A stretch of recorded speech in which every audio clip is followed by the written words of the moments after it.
কিন্তু আমার বেনামাজি বাবারও হারাম খোরের দলের ও মদ খোর গাঁজা খোরের দলেরা বাবারা যারা নেশার মধ্যে পড়িয়াই গেছো ছাড়ো, এই অবস্থায় কবরে গেলে উপায় না বাবার, এই অবস্থায় কবরে গেলে উপায় নাই।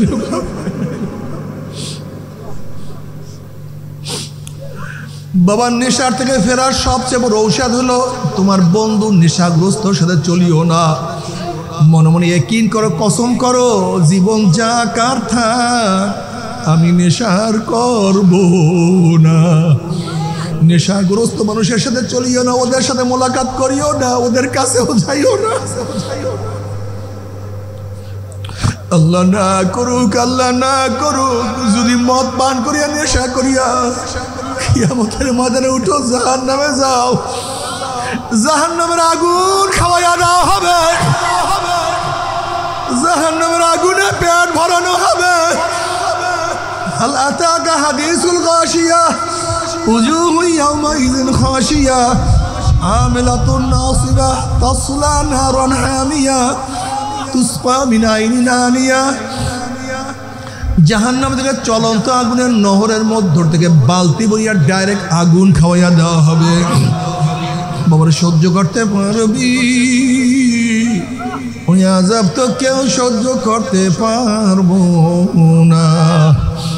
তবে মুমিন মুসলমান বলতে সবাই রে মনে চায় গুনার থেকে ফিরিয়া নেক আমল করিয়া মাওলার জান্নাতে সবাইরই যাইতে মনে চায়। গুনাহ নিয়া মাওলার জাহান্নামে কাউরে কিন্তু যাইতে মনে চায় না।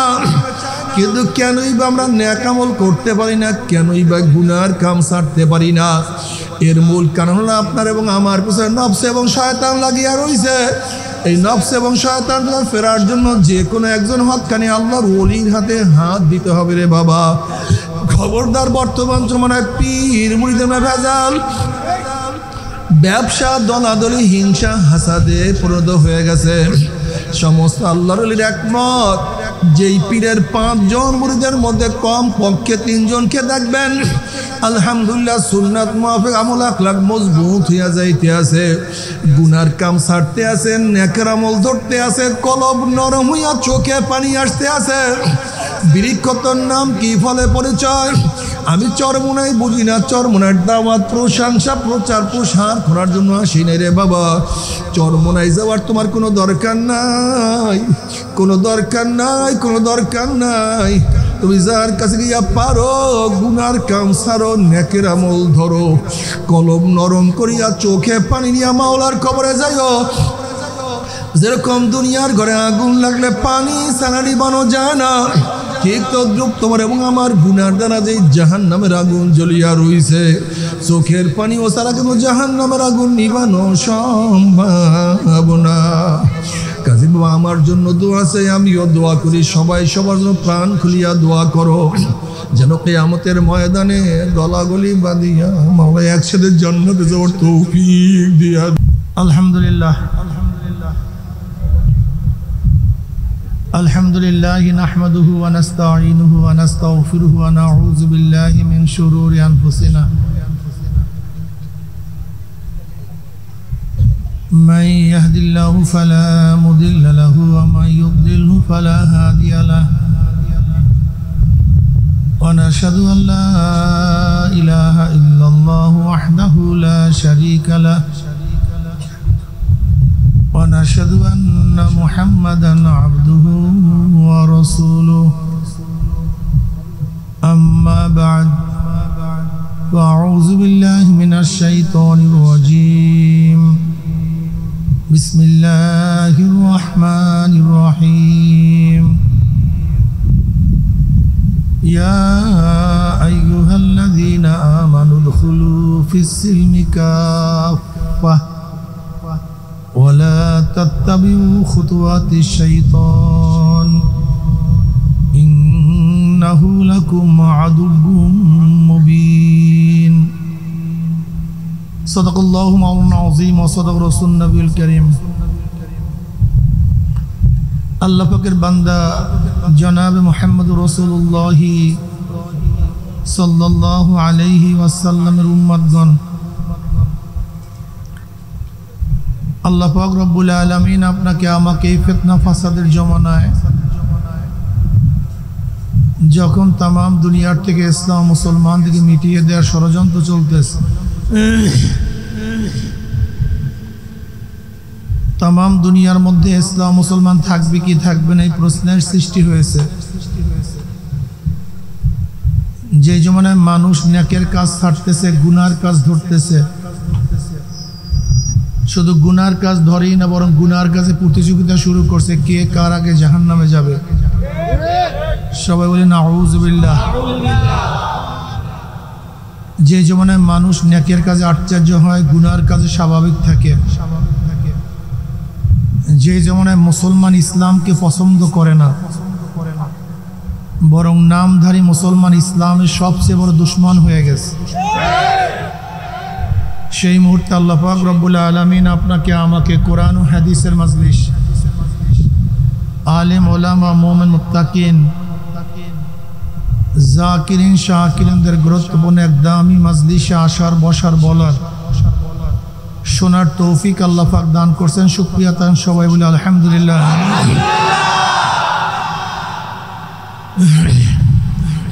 এই মাজলিস অনেক গুরুত্বপূর্ণ, অনেক দামি। আমাদের শায়খ ও মুর্শিদ নবরাল্লাহু মারকাদাহু বলতেন, বাবা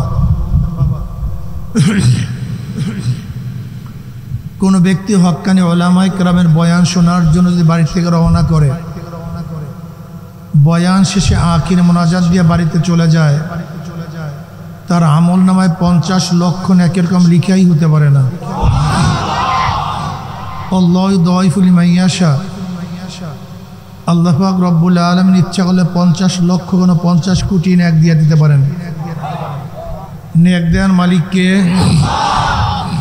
কাজী মাওলার কাছে দোয়া করি, মাওলা হে, যেহেতু আপনি আমাদেরকে মাহফিলে নিয়েই আসছেন, আমাদের খালি আমল নামাকে নেকের দ্বারা পূর্ণ না করিয়া কাউকে এখান থেকে বিদায় দিয়েন না। সবাই আল্লাহুম্মা আমিন।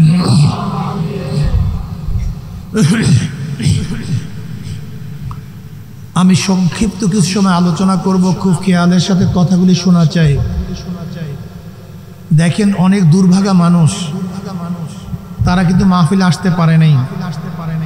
কপাল পোড়ার মাহফিলে আসতে পয়সাও খরচ হয় না, কষ্টও লাগে না, তা সত্ত্বেও কপাল পোড়া মাহফিলে আসতে পারে নাই। আবার কিছু মানুষ তো অনেক দূর দূরান্ত থেকে বহুত কষ্ট করে স্বীকার করে, দোকানের মধ্যে তালাবদ্ধ করে, ব্যবসার মধ্যে লাথি মেরে দুনিয়ার সমস্ত ঝামেলাকে পদদলিত করে মাহফিলে হাজির হয়ে গেছে। আপনি এত দূরের থেকে আসছেন, ওই ব্যক্তি এত কাছের থেকে আসতে পারে নাই কেন?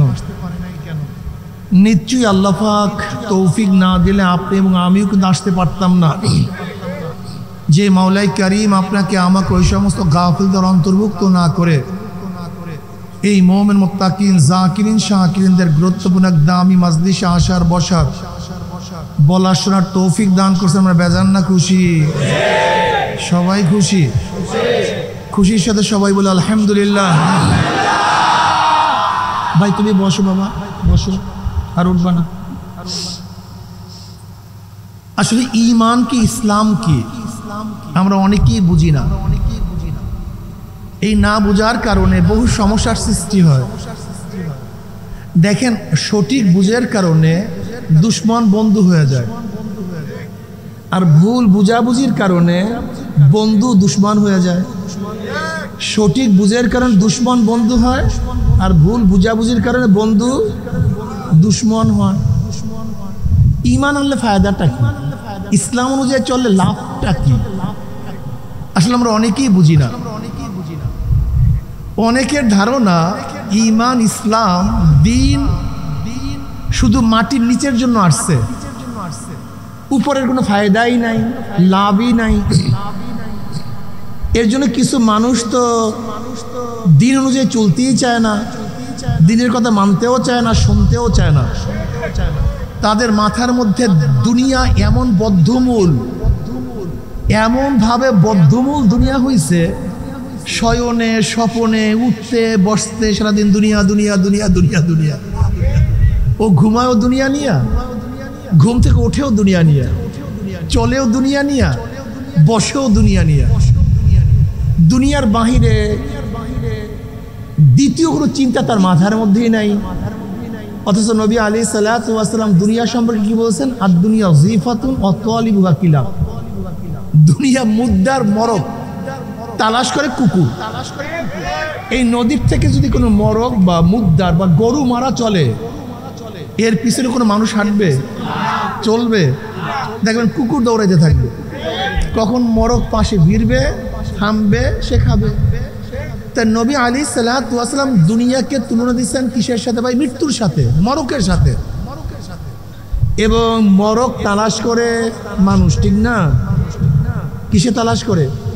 কুকুর। ভাই সাউন্ড বক্স একটু বাড়ায় দেন, সাউন্ড বক্স হালকা বাড়ায় দেন, অন্য মাইক বাড়াবেন না, শুধু সাউন্ড বক্স একটু বাড়ায় দেন। যেই দুনিয়াকে নবী আলাইহিস সালাম মৃত্যুর সাথে তুলনা করছেন, অথচ আমরা যারা নবীকে মানি, তার উম্মত দাবি করি, তারাই দুনিয়ার পিছনে ঘুরি। কি কথা ঠিক না? এখানে দেখবেন সবাই আশেকে রসুল, আশেকে নবী, নবীর পাগল। ভাই আপনি নিচে, এই মুরব্বী, এই এই এই আপনার কথা শোনেন না কেন? নিচে কে বয়ান শুনছেন? কথা শোনেন, নিচে যান বাবা, আপনি তো কথা শুনলেন না, যান নিচে যেয়ে বয়ান শুনেন, যান বাবা, যান কথা শুনেন, আস্তে আস্তে নামো, উনি নিচে যেয়ে বয়ান শুনুন, আস্তে নিচে নামায় দেন, নিচে বয়ান শুনুন, আস্তে।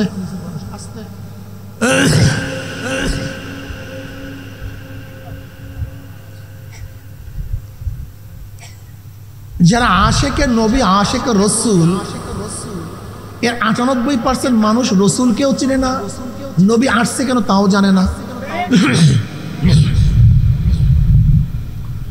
কেউ তো নবীকে এইভাবে চিনে যেই সমস্ত গুণ নবীর না, সেই অনুযায়ী নবীকে চিনে। যেমন গায়েব জানা, এইটা নবীর গুণ না, কিন্তু আমরা কেউ জানি নবী গায়েব জানে। হাজের নাজের হওয়া, এইটা নবীর গুণ না, আমরা কেউ জানি নবী হাজির নাজির। কি কথা ঠিক না? এগুলি কি নবীর গুণ না আল্লাহর গুণ? জোরে বলেন। এগুলি আল্লাহর গুণ, এগুলি নবীর গুণ না। নবীকে, নবী আসছেন কেন, নবী কি, আমরা অনেকেই জানি না। দেখেন নবী আলাইহিস সালাম দুনিয়াতে আসছেন মুর্শিদ হিসাবে। কি হিসাবে ভাই? পথ প্রদর্শক হিসাবে। নবী মানে কি? বার্তা বাহক, যে বার্তা দেয়। কার বার্তা? জোরে বলেন। তিনি বার্তা বাহক। কার বার্তা নিয়ে আসছেন, কার বার্তা বহন করেন তিনি, এ সম্পর্কে আমাদের অনেকের খেয়াল নাই, ধারণা নেই। নবী আল্লাহর বার্তা নিয়ে তিনি আমাদের মাঝে আসছেন। হুয়াল্লাযী বা'আসা ফিল উম্মিয়্যিনা রাসূলাম মিনহুম ইয়াতলু আলাইহিম আয়াতিহি ওয়া ইউযাক্কিহিম ওয়া ইউআল্লিমুহুমুল কিতাবা ওয়াল হিকমা ওয়া ইন কানু মিন ক্বাবলু লাফি যালালিম মুবিন। নবী তেলাওয়াত করিয়া শোনাবেন, তেলাওয়াত করবেন, তাসকিয়া নফস করাবেন, নবী হিকমত বয়ান করবেন। এই সমস্ত কারণে নবী দুনিয়াতে আসছেন। নবী এই জন্য আসেন নাই যে তিনি সবার জিম্মাদারি নিয়ে গেছেন জান্নাতে পৌঁছাবার, সবাইকে জান্নাতে পৌঁছায় দেবেন, সবাইকে জাহান্নাম থেকে নাজাত দিয়ে দিবেন। এই জিম্মা নিয়ে কিন্তু নবী আসেন নাই। নবী আসছেন কেন? জান্নাতের পথ দেখাবার জন্য। এইটা জান্নাতের পথ, এইটা জাহান্নামের পথ। কথাটা বুঝাতে পারি না, কিন্তু জান্নাতে নেওয়ার মালিক, জাহান্নাম থেকে বাঁচাবার মালিক কে? অথচ আমরা অনেকেই মনে করি নবীর কাজ। আসলে সমস্যা, মনে কিছু নিয়েন না। আমি প্রশ্ন করলে জবাব দেন, তাহলে আপনারা বয়ান বুঝতে পারবেন। আচ্ছা বলেন তো, নবী এবং রসুলদের যদি কাউকে জান্নাতে নেওয়ার ক্ষমতাই থাকতো, জাহান্নাম থেকে বাঁচাবার ক্ষমতাই থাকতো, তাহলে নবী আদম আলাইহিস সালামের ছেলে হাবিল এবং কাবিল দুই সন্তান না? এর মধ্যে হত্যা করছে কে? কাবিল। কাকে হত্যা করছে? হাবিলকে। এই কাবিল জান্নাতি না জাহান্নামী? কই, নবী আদমের সন্তান জাহান্নামী হবে কেন? আদমের সানি নবী নূহ আলাইহিস সালামের স্ত্রী এবং তার ছেলে জান্নাতি না জাহান্নামী? সে জাহান্নামী হবে কেন? তার ছেলে তার স্ত্রী, জাতির পিতা নবী ইব্রাহিম আলাইহিস সালাতু ওয়াস সালাম, তার বাবা জান্নাতি না জাহান্নামী? তার বাবা জাহান্নামী হবে কেন? নবী লূত আলাইহিস সালাতু স্ত্রী জান্নাতি না জাহান্নামী? তিনি কেন জাহান্নামী হবেন? খুদ আমার নবী আলাইহিস সালাতু ওয়াস সালাম তার আপন চাচা আবু তালেব, যাকে তিনি মহব্বত করতেন, যিনি তাকে মহব্বত করতেন, এমন কোন ঐতিহাসিক নাই যে নবীর ইতিহাস লিখবেন আর সেখানে আবু তালেবের কথা আসবে না। এরকম ঐতিহাসিক গোটা দুনিয়াতে নেই। নবীকে ছায়ার মতো তিনি রাখতেন, সবচেয়ে বেশি ভালোবাসতেন, সবচেয়ে বেশি রিস্ক নিছেন আবু তালেব নবীর জন্য। এরকম রিস্ক কেউ কারোর জন্য নেয় না।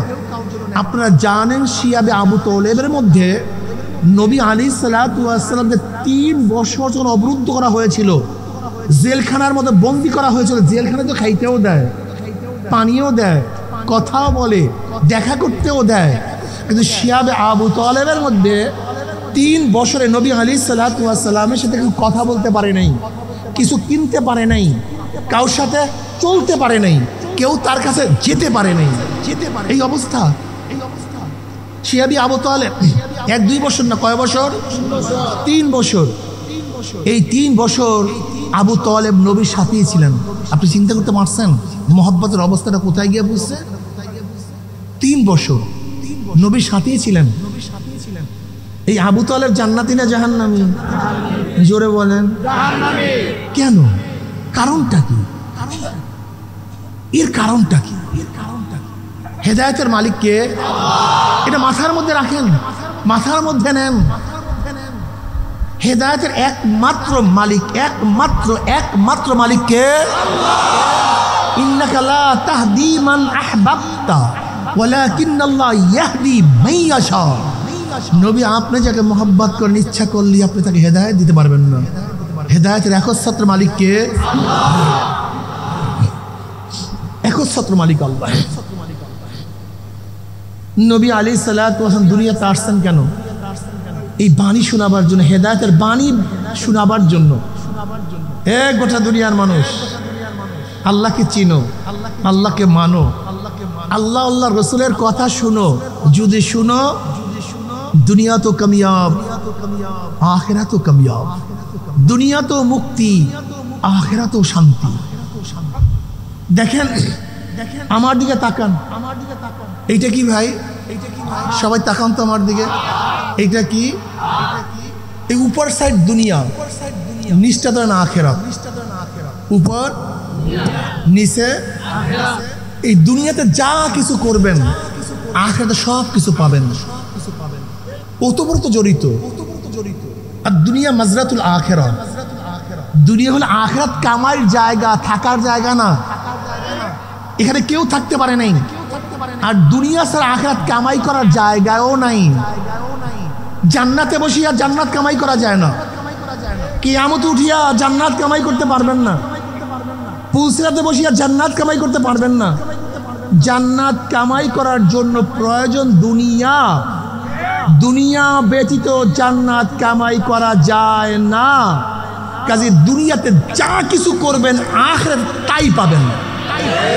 যেরকম নামাজ কোথায় পড়ে? কবরে পড়ে না দুনিয়ায় পড়ে? রোজা কোথায় রাখে? কিয়ামতে রাখে না দুনিয়ায় রাখে? দুনিয়াতে নামাজ পড়বেন, কবরে নামাজের প্রতিদান পাবেন। দুনিয়াতে রোজা রাখবেন, কবরে রোজার প্রতিদান পাবেন। দুনিয়াতে সৎকার করবেন, কবরে সৎকার, সবাই বলেন, সওয়াব পাবেন। দুনিয়াতে ভালো কাজ করবেন, আখিরাতে ভালো কাজের প্রতিদান পাবেন। দুনিয়াতে নামাজ পড়বেন না, আখিরাতে গুতা খাবেন। দুনিয়াতে রোজা রাখবেন না, এখানে মাইর খাবেন। দুনিয়াতে মদ পান করবেন, এখানে মদের সাজা ভোগ করবেন। কথাটা বুঝাতে পারি নাই। অর্থাৎ এখানে যা কিছু করবেন, মিথ্যা কোথায় বলে? কবরে বলে না দুনিয়ায় বলে? সাজা কোথায় পাবেন? গিবত শেখাত কোথায় করে? দুনিয়ায় করে না কবরে? সাজা কোথায় পাবেন? গাজা কোন জায়গায় টানে? কবরে টানে না দুনিয়ায় টানে? সাজা কোথায় পাবেন? বেপর্দা অপকর্ম কোথায় করে? দুনিয়ায় করে না কবরে করে? সাজা কোথায় পাবেন? এই দুনিয়া, এটা আখিরাত। যা কিছু করবেন যা কিছু আপনি ভুলতে পারেন, দুই কাঁধের ফেরেশতা ভুলে না। আপনি ভুলতে পারেন, দুই কাঁধের ফেরেশতা কিরামান কাতিবিনা ইয়ালামুনা মা তাফআলুন, যা কিছু করবেন সব রেকর্ড হয়ে যেতেছে, সব কিছু। আমার যুবক বাবারা, দেখো ইসলাম অনুযায়ী যদি চলো তা দুনিয়াতেও শান্তি। ইসলাম মানেই শান্তি, ইসলাম মানেই। আচ্ছা বলো তো, আমাদের দেশে এত অশান্তির কারণটাকে একটু গবেষণা করো তো। এত অশান্তি, এত হানাহানি, এত মারামারি, এত কাটাকাটি, কারণটাকে বলো তো। আচ্ছা ধরে নাও, জেলের মধ্যে যারা আছে কি করছে? চুরি করছে, ডাকাতি করছে, খুন করছে, জুলুম করছে, ধর্ষণ করছে।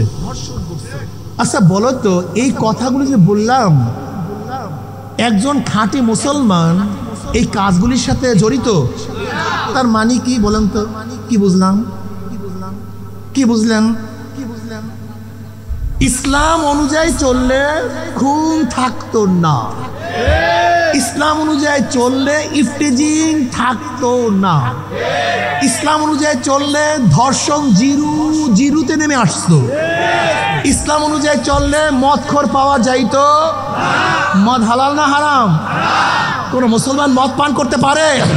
কোন মুসলমান মদ পান করতে পারে না। কোন মুসলমান গাঁজা সেবী হতে পারে না। আজকে মুসলমানের সন্তান মদখোর, ইয়াবাখোর, ফেন্সিডিল খোর। তুই মুসলমানের সন্তান না, তুই মুসলমানের কলঙ্ক। হারাম মদ খায় মুসলমানের সন্তান, গাঁজা সেবন করে মুসলমানের সন্তান, ইয়াবাখোর মুসলমানের সন্তান। তুই মুসলমানের সন্তান নও, তুই মুসলমান নামে মুনাফিক, তুই মুসলমানের সন্তান। আজকে ঘরে ঘরে ইয়াবা, ঘরে ঘরে গাঁজা। আমি বিশ্বাস করি, আমি মনে করি কাউকে হত্যা করলে যে ক্ষতি না হয়, তার সে 1000 গুণ বেশি ক্ষতি হয় কাউকে নেশাগ্রস্ত করলে। বলে কেন? যাকে হত্যা করবেন শেষ, যাকে হত্যা করবেন সেই শেষ, অন্য কেউ শেষ না। কিন্তু কাউকে যদি নেশাগ্রস্ত করানো যায়, ও নিজে শেষ, ওর স্ত্রী শেষ, ওর মা শেষ, ওর বাবা শেষ, ওর সন্তান শেষ, সমাজ শেষ, দেশ শেষ। আপনি জানেন নেশা কি জিনিস? কত মারাত্মক, কত মারাত্মক। পরিকল্পিতভাবে আমাদের দেশটাকে ধ্বংস করার জন্য, পরিকল্পিতভাবে আমাদের দেশটাকে ধ্বংস করার জন্য, এই মেধা নষ্ট করার জন্য ঘরে ঘরে নেশা ঢুকানো হয়েছে। আপনি জানেন? আপনি জানেন এই মানুষগুলি কারা? আন-নাসু মাআদিনু কামাআদিনিজ যাহাবি ওয়াল ফিদ্দা, খিয়ারুম ফিল জাহিলিয়াতি খিয়ারুম ফিল ইসলাম ইযা ফাকিহু। আমি মনে করি মানুষগুলি এক একটা স্বর্ণের খনি, এক একটা মানুষ একটা রূপার খনি, এক একটা মানুষ একটা হীরক তুল্য, একটা মানিক তুল্য, একটা ডায়মন্ড। আপনি ভাবতেছেন হুজুর আমি তো গরিব, আমি তো জেলে, আমি তো তাঁতি, আমি তো কামারের সন্তান।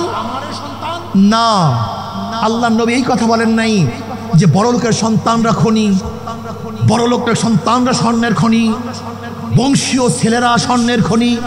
এই কথা আল্লাহ নবী বলেন না। আন-নাসু মাআদিনু, মানুষ এক একটা খনি। কারা খনি ভাই? মানুষ। চাই সে জেলের সন্তান হোক না কেন। আপনি কি জানেন আবুল কালাম আজাদ, ডক্টর আবুল কালাম ভারতের প্রেসিডেন্ট ছিলেন, যিনি আণবিক বোমার প্রবক্তা, উনি কার সন্তান জানেন? মাঝির সন্তান। মাঝি, এই যে নৌকা বায় না, এর সন্তান। গরিব, বাবার সাথে তিনি মাঝিগিরি করত, কিন্তু তাকে আল্লাহ মেধা দান করছে, বিশাল মেধার মালিক। আপনি জানেন আম্বেদকর যে ভারতের সংবিধান রচনা করছে, বাবাজি আম্বেদকর যাকে বলে গোটা ভারতের মানুষ, হিন্দু পরিবার, দলিত, সবচেয়ে নিচু বংশের, সবচেয়ে নিচু বংশের লোক, এত দলিত। হিন্দুদের মধ্যে সবচেয়ে নিম্ন বংশে লোকেরা কিন্তু ব্রাহ্মণের সাথে মিলতে পারে না, তাদের কাছে যেতে পারে না, মন্দিরে ঢুকতে পারে না, খানা খেতে পারে না, বিবাহ শাদী করতে পারে না। কিন্তু আম্বেদকর এত নিচু বংশ হওয়া সত্ত্বেও আল্লাহ পাক তাকে মেধা দান করছে। কি দান করছে?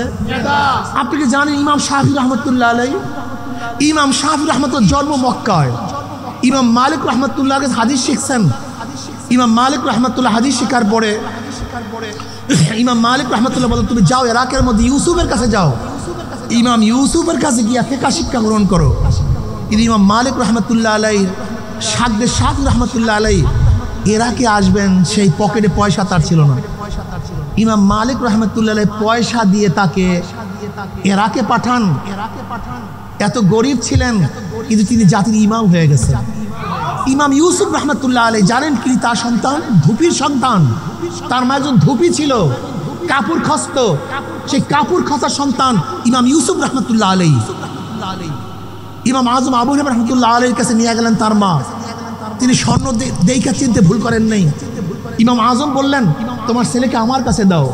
বলে, আপনার কাছে দেব, আমাকে কে খাওয়াবে? বলে, তোমার সন্তানকে আমি এমন শিক্ষা দেব, রাজা বাদশাহ যেই খানা খায় তোমার সন্তান সেই খানাই খাবে। ইউসুফ রাহমাতুল্লাহ গরিবের সন্তান, আল্লাহ মেধা দান করছেন। মেধা এরকম একজন দুইজন না, হাজারো মানুষ আছে, হাজারো সন্তান আছে যারা গরিবের সন্তান, কিন্তু গোটা দুনিয়ার মধ্যে তাদের নাম কিয়ামত পর্যন্ত মানুষ জপতে থাকবে। আমি তো বিশ্বাস করি আমাদের গ্রামের মধ্যে, আমাদের এলাকার মধ্যে হাজারো কামার, কুমার, ঋষি, চামারের সন্তানরা আছে যারা মেধা সম্পন্ন, কিন্তু তাদেরকে কাজে লাগাতে কেন পারছি না? পলিটিক্স। এইটাই আমাদের দেশের ধ্বংসের কারণ। আমাদের মেধাকে কাজে লাগানো সম্ভব না, কারণ আমাদের দুশ্মনরা আমাদের সন্তানদেরকে নেশা ধরাইয়া দিছে। কি ধরাইয়া দিছে? একবার যদি নেশার চক্করে পড়ে যায় তার সব শেষ। খসরা দুনিয়া ওয়াল আখিরা, কপাল পোড়ার দুনিয়াও শেষ, জোরে বলেন হ্যাঁ, ও দুনিয়াও শেষ, কবরও শেষ, কিয়ামতে শেষ, সব শেষ। পরিকল্পিতভাবে নেশা ধরাইয়া দিছে সবাইকে। ওকে নেশা ধরাইয়া কিছু চরিত্রহীন রাজনীতিবিদরা ওর মাধ্যমে রাজনীতি করাইছে। ওকে খুন কর, ওকে হত্যা কর, ওকে মার, ওকে পিটা। ও ক্ষমতায় ছিল আর আমার সন্তানকে নষ্ট করে ফেলছে। ওকে গাজা ধরায় খুনি বানায় ফেলাইছে, ডাকাত বানায় ফেলাইছে, অস্ত্রধারী বানায় ফেলাইছে। আমি আমার যুবক বাবাদেরকে বলবো, যেই দলের মধ্যে গুন্ডা আছে, বদমাশ আছে, খুনি আছে, এটা মুসলমানের দল হতে পারে না। ওটা খুনিদের দল, ওটা ডাকাতদের দল, ওটা ধর্ষকদের দল, ওটা কোনো ভালো মানুষের দল হতে পারে না। আজকের থেকে শপথ করো, নিয়াত করো, যেই দলের মধ্যে গুন্ডা, বদমাশ, ডাকাত, খুনি, লুটেরা, চাঁদাবাজ, দখলবাজ, ওদের দল আমি ভালো হিসাবে, মুমিন হিসাবে, মুসলমান হিসাবে করতে পারি না। ওরা আমার দেশকে ধ্বংস করে ফেলছে, আমার দেশকে ধ্বংস করে ফেলছে। একই সাথে সিঙ্গাপুর, মালয়েশিয়া, কুয়েত, কাতার সহ একই সাথে আমরা স্বাধীন হয়েছিলাম। সেই 70, 72, 71 এই সব দেশগুলো স্বাধীন হয়েছে। কি কথা ঠিক না? আজকে আমাদের দেশের অবস্থাটা কি? আমাদের দেশ কোথায় আর তাদের দেশ কোথায়? হ্যাঁ, অথচ বিশ্বাস করি গোটা দুনিয়ার মধ্যে শ্রেষ্ঠ দেশ হবে বাংলাদেশ।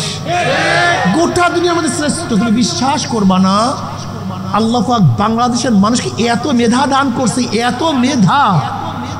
দেওবন্দে প্রতি বছর ফার্স্ট হয় বাংলাদেশের সন্তানরা,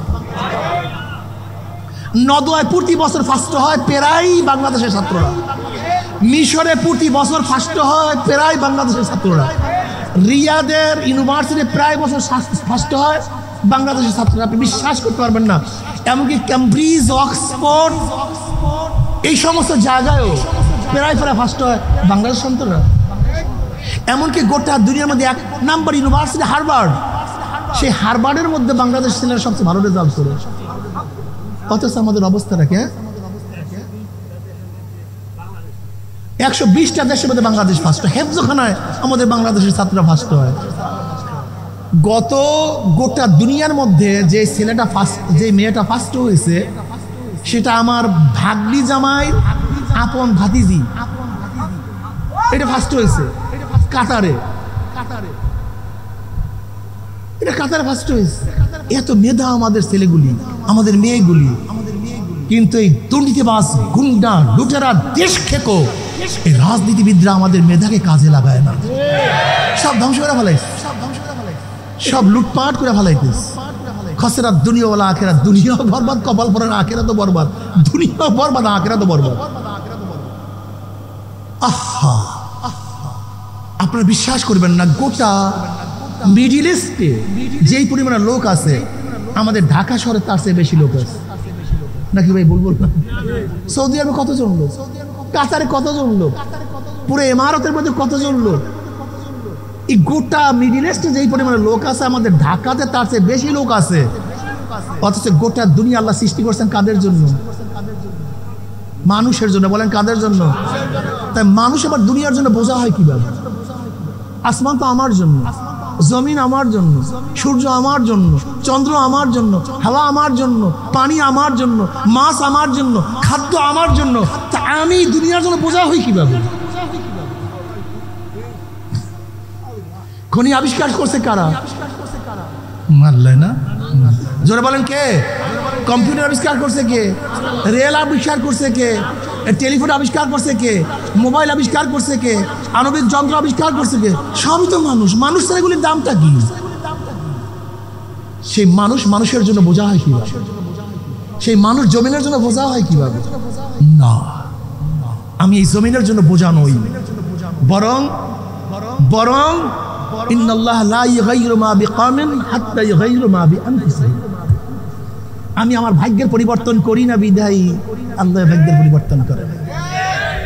ভাগ্যের পরিবর্তন করেন। গরিব হয়ে জন্ম হওয়া অপরাধ নয়, গরিব থাকাটা অপরাধ। মূর্খ হয়ে জন্ম হওয়া অপরাধ নয়, মূর্খ থাকাটা অপরাধ। কোনো গোটা দুনিয়ার মানুষ কেউ শিক্ষিত হয়ে জন্মগ্রহণ করে না, জন্মগ্রহণ করে মূর্খ অবস্থায়। কি জন্মের পরে কিছু জানছি টানছি নাকি? হ্যাঁ না, শিক্ষিত জন্মগ্রহণ করছি, এটা অপরাধ না, কিন্তু মূর্খ থাকাটা অপরাধ। আপনি মূর্খ থাকবেন কেন? জানবেন না কেন? সন্তান পড়বে না কেন? পড়াশোনার পরিবেশ আমাদের দেশে নেই, পরিবেশ নেই। দেশের অবস্থা খুবই খারাপ। পোলাপান সারা রাত আড্ডা মারে, সারাদিন মোবাইল চিপে। পোলাপান পড়া না, শোনা না, কিচ্ছু না। নামাজ নাই, রোজা নাই, পর্দা নাই, হজ নাই, জাকাত নাই, খালি আড্ডা আর আড্ডা, আড্ডা আর আড্ডা, আড্ডা আর আড্ডা, আড্ডা আর আড্ডা। খসেরাত দুনিয়া, কপাল পড়া। তোর দুনিয়াও পড়ছে, তোর আখেরাতও পড়ছে। তোর নাই কিচ্ছু, তোর নাই কিচ্ছু। কিন্তু আমার যে সন্তানেরা আখেরাত অনুযায়ী চলে, দুনিয়াতে কিছু না পেলেও কবরের মধ্যে জান্নাতের বাগিচা হয়ে যাবে। আস্তে কোন সুবহানাল্লাহ। দুনিয়াতে না পেলেও কিয়ামতের ময়দান আরো সে নিচে জায়গায় কমতি হবে না। ঝামেলা নাই কোনো। যারা যারা দিন অনুযায়ী চলবেন, দিন অনুযায়ী চলবেন, চলতে থাকবেন, আল্লাহ পাক রব্বুল আলামিন দুনিয়ার মধ্যে তাদেরকে এত এত আরাম দান করবেন। আলা ইন্না আউলিয়া আল্লাহ লা খাউফুন আলাইহিম ওয়া লা হুম ইয়াহজানুন আল্লাযীনা আমানু ওয়া কানু ইয়াত্তাকুন লাহুমুল বুশরা ফিল হায়াতিদ দুনিয়া ওয়া ফিল আখিরাহ। দুনিয়াতেও সুসংবাদ, আখিরাতেও সুসংবাদ। দুনিয়াতেও মজা, আখিরাতেও মজা, শান্তি আর শান্তি। দেখবেন একজন রিকশাওয়ালা আল্লাহওয়ালা, বলবেন ভাই কেমন আছেন? আল্লাহ আলহামদুলিল্লাহ খুবই ভালো আছি। একজন ঠেলাওয়ালা আল্লাহওয়ালা, বলবেন কেমন আছেন? আল্লাহ খুবই ভালো রাখছেন। শান্তি, শান্তির কোনো অভাব নাই। কি যে মজা! সেজদায় পড়িয়া যখন আমার মাওলাকে ডাক দেয় সুবহান রাব্বিয়াল আলা, মনে হয় কলিজার মধ্যে কি যে শান্তি, কি যে মজা। ওই মজা কেউ কাউকে ব্যক্ত করতে পারবে না, কেউ কাউকে বয়ান করতে পারবে না। আমার মাওলাকে যখন ডাক দেয় আল্লাহ, আলা বিযিক্রিল্লাহি তাতমাইন্নুল কুলুব, মনে হয় যেন কলবটা শান্তিতে ভরিয়া গেছে। আল্লাহ তুমি কবুল করিয়া নাও। যখনই বন্দায় দুনিয়ার মধ্যে বিপদে পড়িয়া যায়, অমনি ডাক দেয় মাওলা রে, কাছে হাজির আছি। আমার যুবক বাবারা, মুরব্বী বাবারা, পর্দালে মা বোনেরা, আল্লাহ পাক কালামে পাকের মধ্যে ফরমান, ইয়া আইয়ুহাল্লাযীনা আমানু দুখুলু ফিস সিলমি কাফা, হে মুমিন ইসলামের মধ্যে পরিপূর্ণ প্রবেশ করো। তোমার মাথার মধ্যে ইসলাম থাকা চাই, তোমার চেহারার মধ্যে ইসলামের ছাপ থাকা চাই, তোমার শরীরের মধ্যে ইসলাম থাকা চাই, তোমার কামার মধ্যে ইসলাম থাকা চাই, তোমার খরচের মধ্যে ইসলাম থাকা চাই, তোমার ছেলের মধ্যে, তোমার মেয়ের মধ্যে, তোমার ঘরের মধ্যে তোমার সুরাত, তোমার সিরাতে, তোমার রাজনীতি, তোমার কামাই খরচ যখন ইসলাম অনুযায়ী থাকবে, তখন তুমি একটা পাক্কা মুসলমান হইয়া যাবা। আমার মাওলা কালামে পাকের মধ্যে মাওলা তামুতুন্না ইল্লা ওয়া আনতুম মুসলিমুন, খবরদার মুসলমান না হইয়া কেউ মরবি না। যদি মুসলমান হইয়া মরতে পারো মাওলা পাক রব্বুল আলামিন ঈমানের সাথে তোমার মৃত্যু দিয়া দিবেন, কবরটাকে জান্নাতের বাগিচা বানায়া দিবেন। আল্লাহ কবুল করিয়া নাও। কিয়ামতের ময়দানে আমল নামার ডাইন হাতে পড়িয়া যাবে, নেকের পাল্লা ওজন হইয়া যাবে, গুনার পাল্লা হালকা হইয়া যাবে। আমার মাওলা ডাকি আরশের নিচে জায়গা করিয়া দিবে। আমার নবীর নিজের হাতে হাউজে কাউসারের পানি পান করাইয়া দিবে।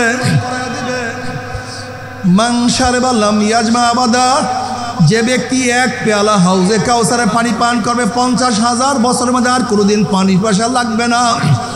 আল্লাহ তুমি কবুল করিয়া নাও। নবী আলাইহিস সালাতু ওয়াস সালাম ফরমান, হে আমার উম্মতেরা, কিয়ামতের ময়দানে 3 জায়গা আমাকে খোঁজ করিও। হাউজের কিনারায় খোঁজ করিও, মিজানের গোড়ায় খোঁজ করিও, পুসরাতের কাছে আমাকে খোঁজ করিও।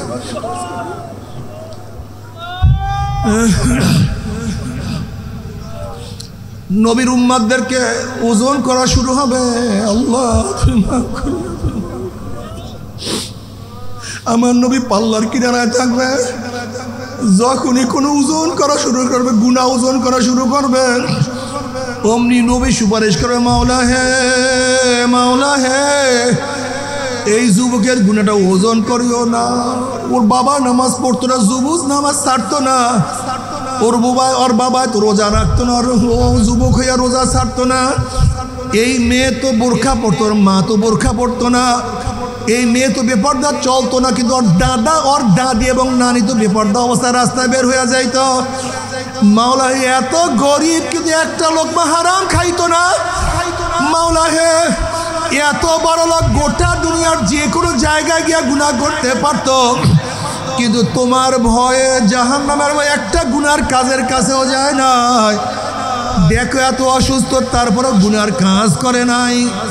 মাওলা হে, তারপরে ভুলে চুকে 2-1টা গুনাহ এখনো রয়ে গেছে। এই গুনাহটাকে তুমি ওজন করিও না। আবার যখনই কোনো নেক বাদ দেওয়া শুরু করবে, অমনি আমার নবী সুপারিশ করবে, আল্লাহকে নেক থেকে বাদ দিও না। ও তো আলেম হয় নাই, ও তো মাদ্রাসায় পড়ে নাই, ওর অফিসের মধ্যে কেউ নেকের কাজ করতো না, ওর ঘরের মধ্যে নেকের কাজ করতো না, বাজারের মধ্যে নেক ছিল না, ওর সাথীরা নেকের কাজ করতো না, কিন্তু এই যুবক, এই মুরব্বী নেকের কাজ ছাড়তো না। মাওলা এরপর তো নেকের মধ্যে কিছু ত্রুটি রয়ে গেছে, তুমি নেক থেকে বাদ দিও না। কিয়ামতের ময়দানে আল্লাহ পাক রব্বুল আলামিন নবীকে বলবেন, ইশফা তুশাফা সাল তুতা। এ আমার নবী, আপনি আপনি আপনি চান আমি দিয়ে দেব, আপনি চান দিয়া দেব, আপনি যা চান আপনাকে তাই দিয়া দেব। আপনি আমার কাছে সুপারিশ করেন, যা করবেন আমি সুপারিশ কবুল করব।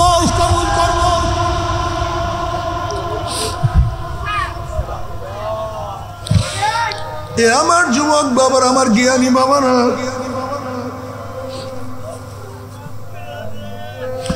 যদি কিয়ামতের ময়দান নবী তোমাকে আমাকে না চিনে, নবী তোমার পক্ষে আমার পক্ষে সুপারিশ করতে পারবে না। এর জন্য নবীর সুন্নাত ছাড়িও না, নবীর সুন্নাত ছাড়িও না।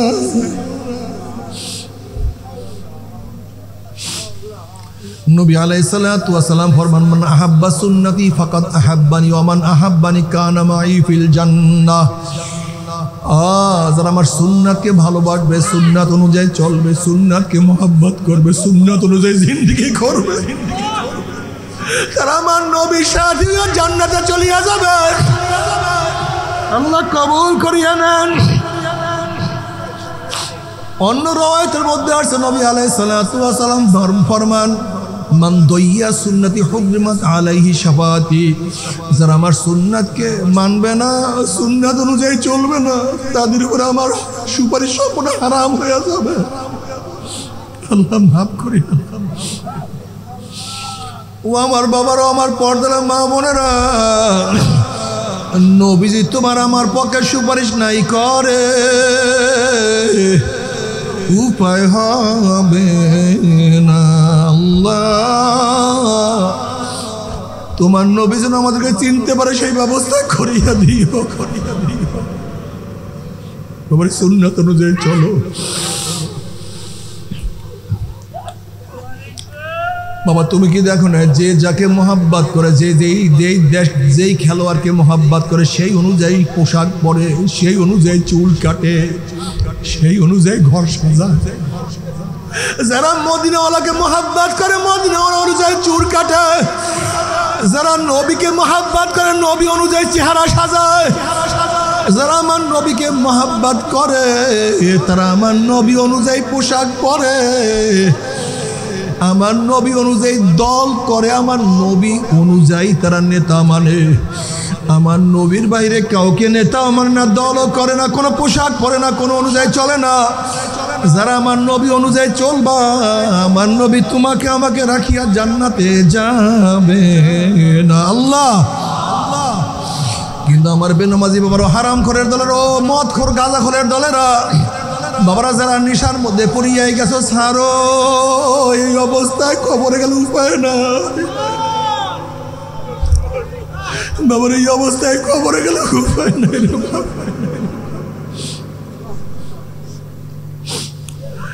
বাবার নেশার থেকে ফেরার সবচেয়ে বড় ঔষধ হলো তোমার বন্ধু নেশাগ্রস্তর সাথে চলিও না। মনে মনে ইয়াকিন করো, কসম করো, জীবন যা কার থাক আমি নেশার করব না। নেশাগ্রস্ত মানুষের সাথে চলিও না, ওদের সাথে মোলাকাত করিও না, ওদের কাছেও যাইও না। আল্লাহ না করুক, আল্লাহ না করুক, যদি মদ পান করিয়া নেশা করিয়া কিয়ামতের ময়দানে উঠো, জাহান্নামে যাও, জাহান্নামের আগুন খাওয়াইয়া দেওয়া হবে, জাহান্নামের আগুনে পেট ভরানো হবে। হাল আতাকা হাদিসুল গাশিয়া উজুহু ইয়াওমাইযিন খাশিয়া আমিলাতুন নাসিবা তাসলা নারান হামিয়া তুসকা মিন আইনিন আনিয়া।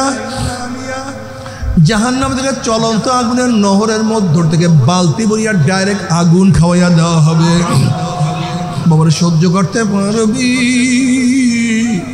ওই আযাব তো কেউ সহ্য করতে পারবো না। তবে মুমিন মুসলমান বলতে সবাইরে মনে চায় গুনার থেকে ফিরিয়া নেক আমল করিয়া মাওলার জান্নাতে, কিন্তু সবাইরই যাইতে মনে চায়। গুনাহ নিয়া মাওলার জাহান্নামে কাউরে কিন্তু যাইতে মনে চায় না। কিন্তু কেনই বা আমরা নেক আমল করতে পারি না, কেনই বা গুনার কাম ছাড়তে পারি না? এর মূল কারণ হলো আপনার এবং আমার পিছনে নফস এবং শয়তান লাগিয়া রইছে। এই নফস এবং শয়তান ফেরার জন্য যে কোনো একজন হক্কানি আল্লাহর ওলির হাতে হাত দিতে হবে রে বাবা। খবরদার, বর্তমান জমানায় পীর মুরিদের ভেজাল, ব্যবসা, দলাদলি, হিংসা, হাসাদে পরিণত হয়ে গেছে। সমস্ত আল্লাহর ওলির একমত, যেই পীরের 5 জন মুরিদের মধ্যে কম পক্ষে 3 জনকে দেখবেন আলহামদুলিল্লাহ সুন্নাত মুআফিক আমল আখলাক মজবুত হইয়া যাইতে আছে, গুনার কাম ছাড়তে আছে, নেকের আমল ধরতে আছে, কলব নরম হইয়া চোখে পানি আসতে আছে।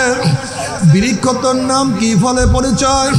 আমি চরমোনাই বুঝি না, চরমোনার দাওয়াত, প্রশংসা, প্রচার, প্রসার করার জন্য আসি নাই রে বাবা। চরমোনাই যাওয়ার তোমার কোনো দরকার নাই, কোনো দরকার নাই, কোনো দরকার নাই। তুমি যার কাছে গিয়া পারো গুনার কাম ছাড়ো, নেকের আমল ধরো, কলম নরম করিয়া চোখে পানি নিয়া মাওলার কবরে যাইও। যেরকম দুনিয়ার ঘরে আগুন লাগলে পানি ছাড়া নিবানো যায় না, ঠিক তদ্রুপ তোমার এবং আমার গুনার দ্বারা যে জাহান্নামের আগুন জ্বলিয়া রইছে, চোখের পানি ও ছাড়া কিন্তু জাহান্নামের আগুন নিবানো সম্ভব না। কাজী বাবা আমার জন্য দোয়া আছে, আমিও দোয়া করি, সবাই সবার জন্য প্রাণ খুলিয়া দোয়া করো, যেন কিয়ামতের ময়দানে গলাগলি বাঁধিয়া মাওলা একসাথে জান্নাতে যাওয়ার তৌফিক দিয়া।